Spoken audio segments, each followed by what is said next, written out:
Lamine Yamal is walking into one of the most demanding stretches of his young career, and it has nothing to do with a new contract, transfer rumors, or a big Champions League tie. It has to do with something far more personal and far more constant in his life than football: Ramadan. This year, Ramadan runs from February 18th through the final week of March, which means once again it lands right in the middle of a crucial part of Barcelona's season. And for the second year in a row, the club's youngest star will be fasting from dawn to sunset, while still expected to perform at the absolute highest level for Barca. For most players, the build-up this week is just about the next La Liga fixture. For Lamine, there's a second calendar running alongside the league table.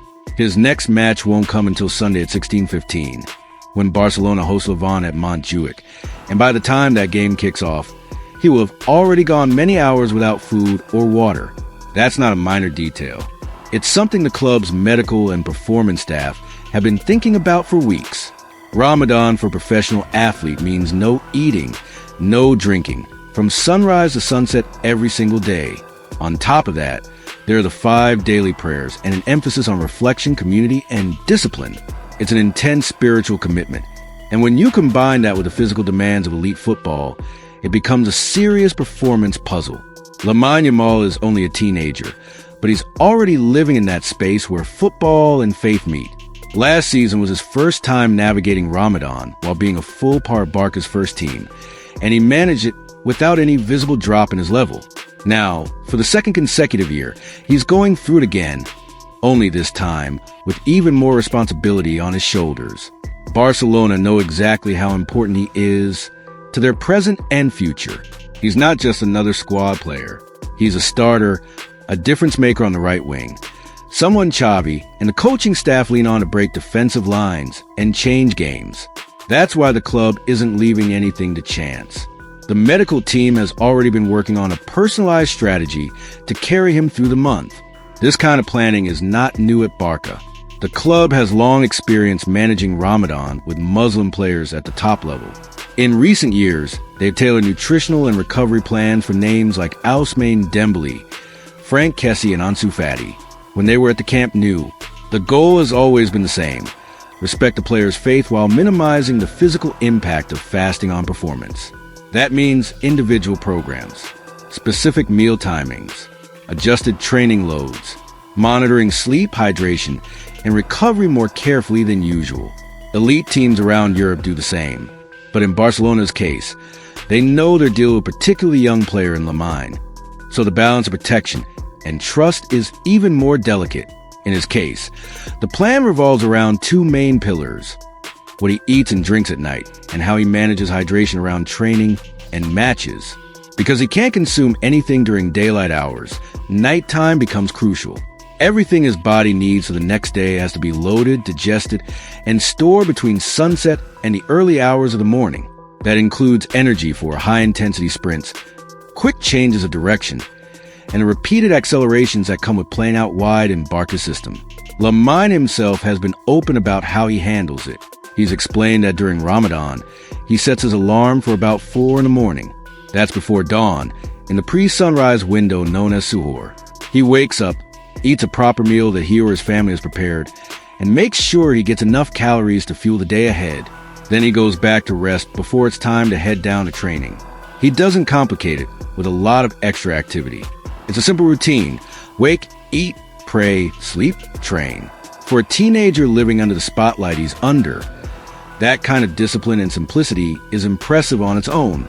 On top of the food, Barca's medical staff are paying close attention to fluids and minerals. Since he can't drink during the day, everything from water to electrolytes has to be carefully timed when he can. Lamine has mentioned that he uses electrolyte supplements, small tablets or pills that help replace minerals lost through sweat and reduce the feeling of thirst during daylight hours.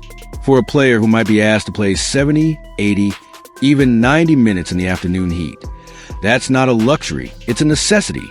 Those electrolytes won't magically refill his energy tank, but they can help with cramping, concentration, and the basic ability to cope without constant sips of water on the pitch. From the club side, they're making sure his evening meal after sunset, iftar, and his pre-dawn meal are balanced. Enough slow-release carbohydrates to give sustained energy. enough protein to help repair muscles after training and games, enough healthy fats to keep him feeling full for longer, and all of it timed so he isn't going into a session bloated, but also isn't stepping onto the pitch on an empty tank. Sunday's match against Levant will be the first official fixture he plays with Ramadan already underway this season. The kickoff time, 16:15, falls well before sunset, which means he'll be fasting throughout the entire warm-up, the match, and the immediate post-game period. There won't be a chance to eat or drink at halftime. He knows that, the coaches know that, and the medical team know that. You might expect some anxiety around that. But inside the club, the mood is described as calm. And there's a reason for that. They've seen this before.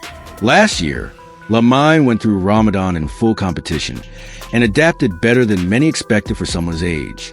There were no glaring dips in intensity, no obvious signs that he was struggling to cope with the double load of spiritual and physical demands. If anything, those weeks helped show the coaching staff just how mature and professional he already is. He learned how to listen to his body, how to communicate when he needed adjustments, and how to handle the media spotlight without making a big show of his fasting. It wasn't used as an excuse when he didn't score. It wasn't overly dramatized when he did play well. It was simply another part of his reality, managed with quiet maturity. This time around, with that experience in the bank, Barca's staff have even more confidence. They aren't expecting miracles.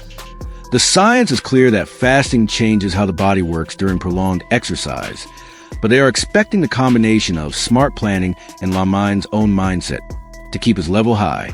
It's also worth remembering that he's not the only Muslim player in top European leagues navigating Ramadan while competing. Across La Liga, the Premier League, League One, the Bundesliga and Serie A, plenty of stars fast throughout the month. In some matches, referees have even stopped play briefly at sunset to allow players to break their fast with a quick drink and bite of food if the kickoff time overlaps with iftar. In this particular case, with the Levant match being a mid-afternoon kickoff, there won't be that moment. Sunset will still be a couple of hours away when the final whistle blows. But knowing how other clubs and federations have adapted over the years adds to the sense that this is no longer seen as a strange obstacle. It's a normal, recurring factor that can be handled with respect and planning. For Lamine Yamal, the challenge is also mental. Ramadan isn't just about going without food and water. It's about focused self-control and spiritual reflection. He has to balance those inner commitments with the external expectations of being Barcelona's young star, stepping into a game where fans and media expect him to decide results with a dribble, a pass, or a goal. That's a lot to put on anyone, never mind a player who is still in his teens. And yet, everything coming out of the club suggests that his attitude is exactly what you'd want from a professional. He isn't using Ramadan as a shield from criticism, but he isn't hiding it either. He's openly talking about waking at 4 a.m. to eat. He's open about how he uses electrolytes to cope with thirst. In doing so, he quietly educates people who might not understand what Muslim athletes go through at this time of year. Barcelona, for their part, are treating this like they would any other demanding period in a season. When a player has 3 matches in 8 days, they adjust the workload. When someone returns from injury, they individualize the schedule. Ramadan for Lamine is another variable to account for, not a crisis to panic over. There will be small tweaks. Some training sessions might be less intense for him on particularly long days. Some gym work might be moved into evening slots after iftar so he can hydrate properly. Sleep cycles will be monitored, knowing that waking before dawn changes the usual rhythm. But the foundation is the same. Keep him healthy, keep him sharp, and keep him comfortable enough that he can focus on playing. What makes all of this more impressive is that Lamine is doing it while being one of the faces of Barcelona's new era. He's not easing into professional football. He's already under enormous tactical and psychological pressure. His performances are constantly dissected, his numbers compared, his future speculated on. Yet in the middle of that, he's choosing to keep Ramadan as a priority and trusting that with the right preparation, he can do both. As fans, it's easy to look at a match like Sunday against Levant and think only about form, tactics, and the league table. But knowing what's going on in the background adds another layer to what we're watching. When Lamine sprints past a defender in the 80th minute, it's not just talent and training on display. It's also a reflection of the discipline that began at 4 in the morning, when he got up to eat before the sun rose. In the long run, this period will probably become one of the chapters people point to when they talk about his professionalism. Just as much as his first goal, his first assist, or his first trophy, the way he handles Ramadan while playing at Barcelona hints at the kind of career he's building. One where faith and football don't cancel each other out, but coexist. So as Ramadan unfolds from February 18th to the end of March, and as Barca push through another critical stretch of the season, one thing is certain. The club's planning and the maturity of Lamine Yamal give them every reason to believe his performances will remain at the high level fans have come to expect, even under the unique demands of fasting. All eyes will be on him again this Sunday at 16:15 against Levante, not just to see if he can create or score, but to see